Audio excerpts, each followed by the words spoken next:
Yeah, leg 7 was a challenge for us. We had a bunch of setbacks, but the sailors have all had a rest, and the short team, as always, have been working super hard to get our boat back into excellent condition, and we're once again going to start a leg with a perfectly prepared boat.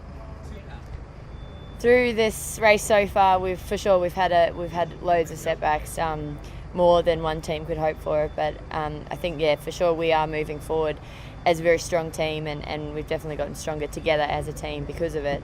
Having said that, we would love to just be a strong team and just win races rather than having to show how strong we are through the difficulties.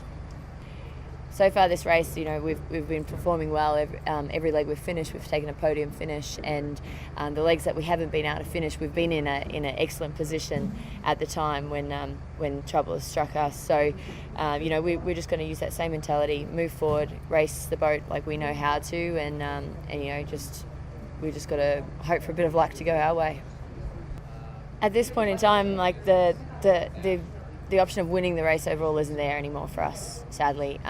But there is still a lot of races. Though we're going into leg 8 of 11, there's still a double point leg ahead, and they're short legs after that, and so anything can happen, and you can things can change quite quickly in those difficult coastal races. We'll just go out with the goal of finishing strong, and doing the best we can, and getting the best results on the scoreboard for the second half of this race. Leg 8 is actually quite a difficult leg. There's a lot of challenges along the way. Initially leaving Brazil and being a beam of the Caribbean, there's a massive weed issue. We all have memories of the last race of sort of all the different techniques everyone tried to get rid of the weed, and also memories of how frequently the weed was getting caught on the boats. So that in its own is one major part of this leg. And then of course we're going to cross the equator and the doldrums crossing. We all have not so fond memories of the equator crossing going up into Hong Kong, where we were in the doldrums for 6 days. We're hoping for a faster crossing than that this leg.